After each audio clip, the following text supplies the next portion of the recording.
The WNBA league office has had every warning it needed, every data point screaming at them in plain English, and they have done nothing. And right now, while Caitlin Clark sits on the sideline with a groin injury, the entire empire they built on her back is collapsing in real time, and the people running this league are still pretending they don't understand why. Welcome back. This is Rim, and today we are documenting the most catastrophic, self-inflicted, absolutely undeniable institutional failure in the history of women's professional basketball. Because what is happening to the WNBA's viewership numbers right now is not a mystery, it is not a coincidence, it is the direct, mathematical, unavoidable consequence of a league that refused to protect the one player who gave them everything. Let me give you the number that the league office does not want you to stare at: 55%. That is the drop in nationally televised WNBA viewership the moment Caitlin Clark goes off the court. 55%.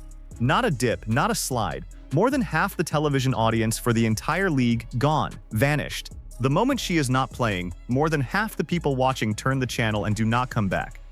And we are not talking about Indiana Fever games specifically. We are talking about the entire league. Every game, every market, every broadcast, down. 55%. Sit with that for a second, because I need you to understand what that number actually means before we go any further.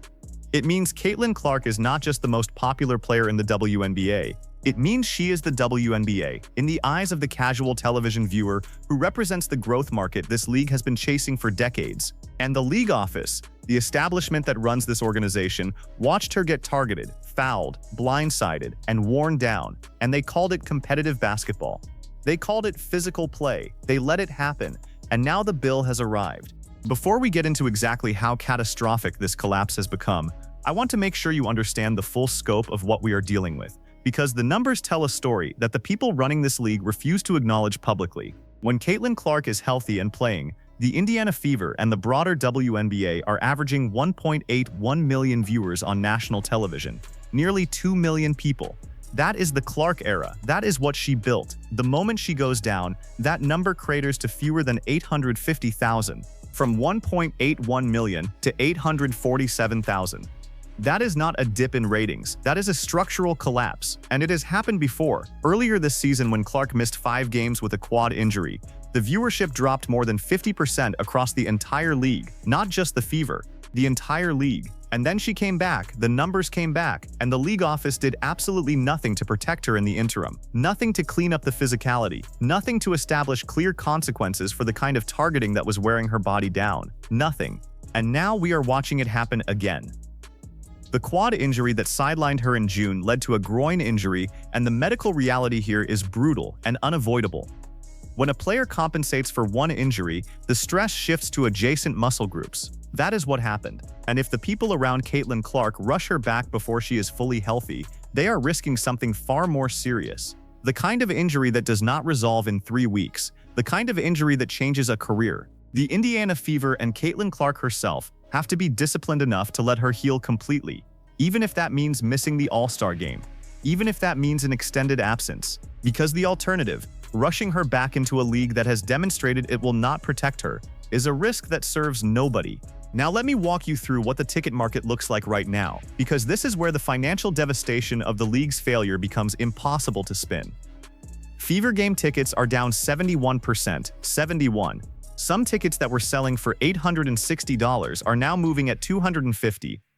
The average ticket price across all of Clark's missed games has fallen from $1,370 to $80. $80. That is not a market correction. That is a market telling you the truth about who people are actually coming to see. The Los Angeles Sparks and Indiana Fever rematch, one of the most anticipated games of this season, a game that drew 2.25 million viewers when Clark was in the lineup, saw its secondary market tickets fall from $210 to $95 without her. That game with Clark was one of the most watched WNBA broadcasts in history. Without Clark, it becomes what the league looked like before she arrived. A game that casual fans simply do not prioritize. And that is not a criticism of the other players. That is a data-driven verdict on what the league's own failure to build stars beyond Clark has produced. And here is where the corporate dimension of this disaster becomes genuinely alarming. Corporate sponsors committed millions of dollars to the WNBA on the back of the Clark-driven surge in popularity. Those contracts were built on the assumption that the growth was real, that it was sustainable, that the league was on an upward trajectory. But every time Clark is sidelined, whether by injury or by the cumulative physical toll of being targeted game after game without adequate protection, those sponsors are watching their investment evaporate. They are watching the viewership numbers crater. And the smartest ones are already asking the question the league office refuses to answer publicly. What is the plan if she gets hurt again? What is the plan if this continues? The league was already projected to lose $50 million this season. $50 million, despite the Clark-driven surge, despite the record viewership, despite the sold-out arenas and the merchandise sales and the television deals that were renegotiated upward because of what she brought to this league. The WNBA was still projected to lose $50 million. And now, with Clark sidelined and viewership in freefall, those losses are growing at a rate that should be terrifying to every person in that league office. I want you to understand the scale of what Caitlin Clark means to this league economically, because the establishment does not want you to look at this number directly. According to the data in front of us, Caitlin Clark generates 26.5% of all WNBA economic activity. One player, 26.5% of the entire league's economic engine. There is no comparable figure in professional sports. Tiger Woods at his peak moved ratings in men's golf, but nothing like this. When Tiger was out, golf ratings dropped, but not by 55%.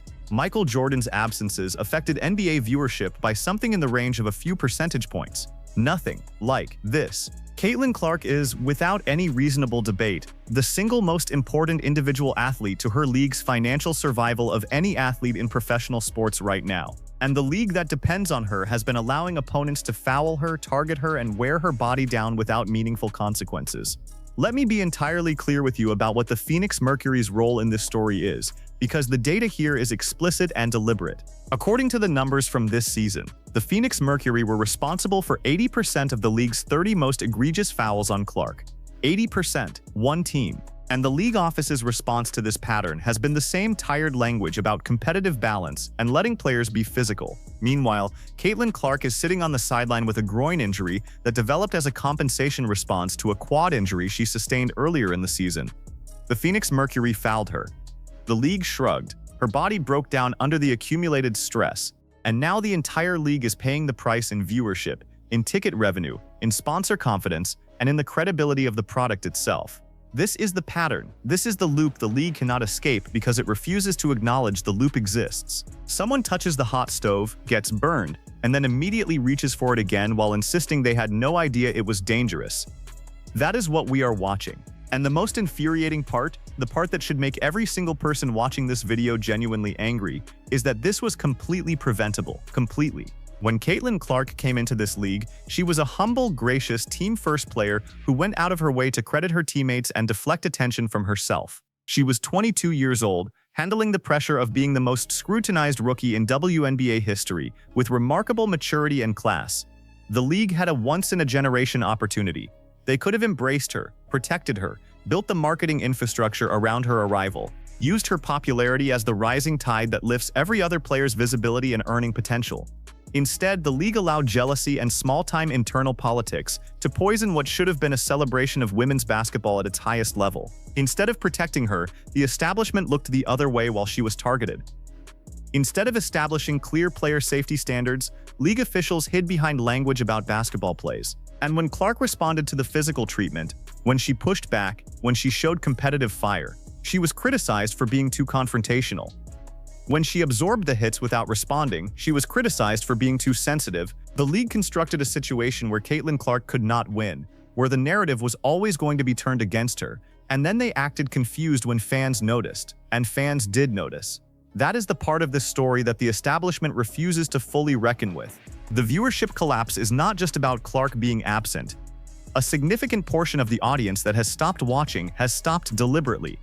They are withholding their viewership as a direct response to how the league and the media have handled Caitlin Clark. They do not want to give ratings to a product they feel has been dishonest, has been unfair, and has actively worked against the player they came to watch.